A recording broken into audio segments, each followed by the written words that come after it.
What's up, guys, and welcome to Friday's video. Today we have a UU match against TheRizardon. I believe I'm pronouncing that right.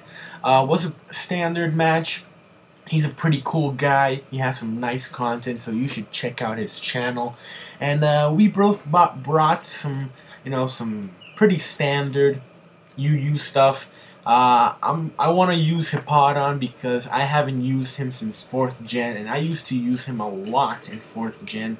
So I really wanted to try him out, so I got a Stoutland and a Nidoking, added them both together, and just took some 3 other random guys to fit along with TheRizardon, and it turned out to be a pretty decent team, and as you'll see in a second.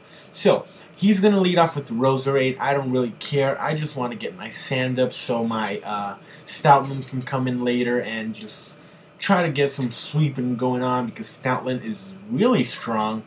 Obviously, he's not an Excadrill, but he puts up a really good fight.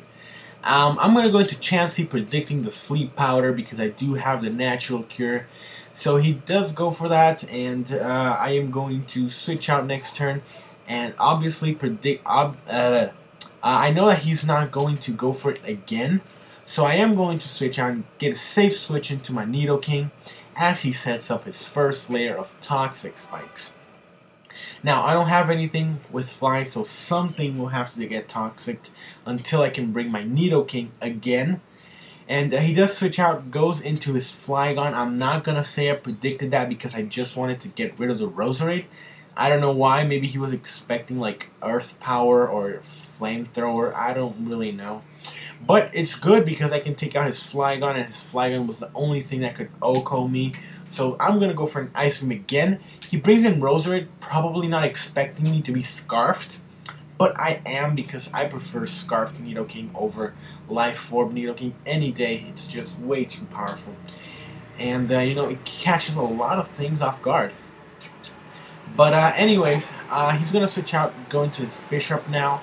He takes the Ice Beam pretty nicely. Now, there's no reason for me to stay in, so I am going to switch out and go into my Hitmontop. I completely forgot about this thing's ability, which is very annoying because now instead of him dropping his attack, it actually raises, and he goes for the Sucker Punch, but it fails obviously because I did switch out. Now, I know that a Mach Punch will be able to take him out, and I don't want to get the defense drop from close combat, so I'm just going to go for the Mach Punch, I believe, and it will take him out from that range because those things are kind of frail on the physical side, and even though my Hitmontop is max HP, max defense, a Mach Punch still hurts because it is stab and all that nonsense and stuff. But anyways, he's going to send in his Victini now. I don't really need my Hitmontop. He's toxic, and he's at really low HP, so I'm going to go for the Sucker Punch.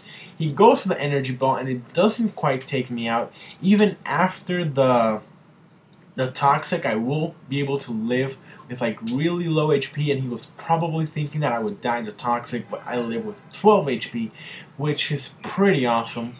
And I'm just going to go for the safe Sucker Punch. Maybe he wanted to stay in, but he does go into Blastoise, and Blastoise actually rose from RU recently, which is kind of cool, because I believe they're all in UU now, as in the first 3, as in Charizard and the Venusaur. And I don't know the UU tiers that well.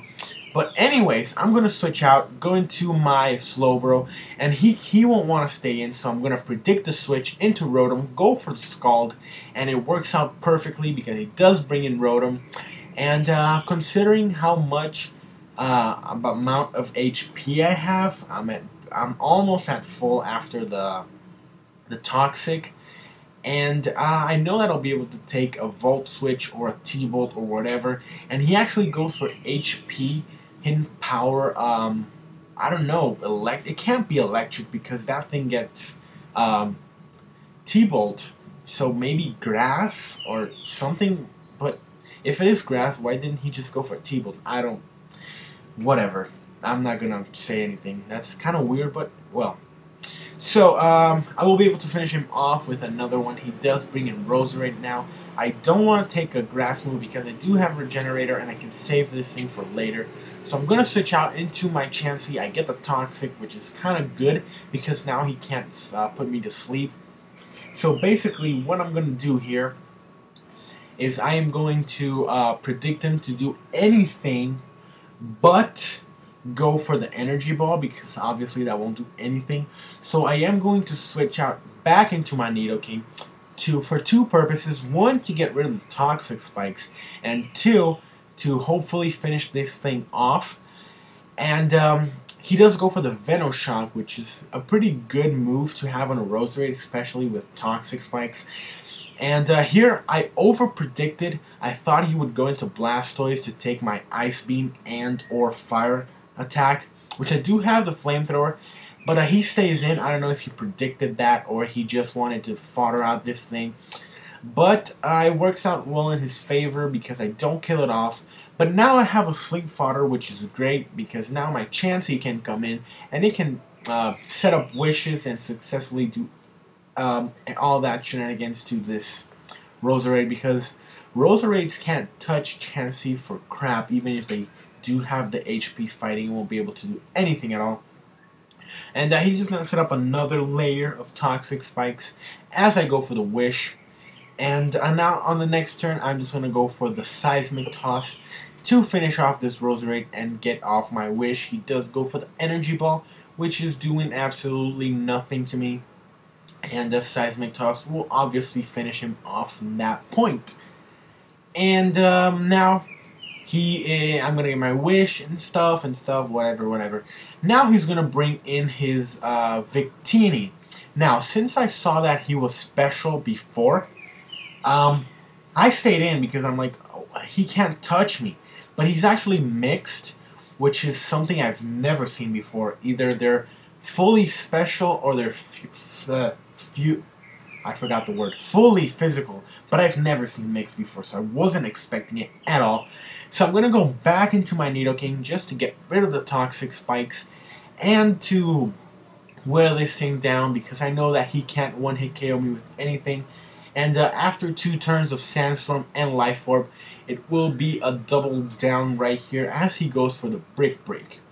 So yeah, my Nidoking's down and he will die as well to the Life Orb and Sandstorm Recoil, which is nice because I believe his last guy is Blastoise, and I still do have my Stoutland, who is a great late game sweeper, and I'm just going to go for the Choice Banded Frustration, which will be an easy 2-hit KO on a defensive Blastoise. I'm not sure if it's physically defensive or specially defensive, but that's pretty cool because Stoutland is a very powerful man in the sand, especially with Sand Rush and Choice Banded. So that's going to be the game. Remember to check out my opponent. He has some pretty good stuff. Remember to leave a thumbs up if you enjoyed the video and a comment and such.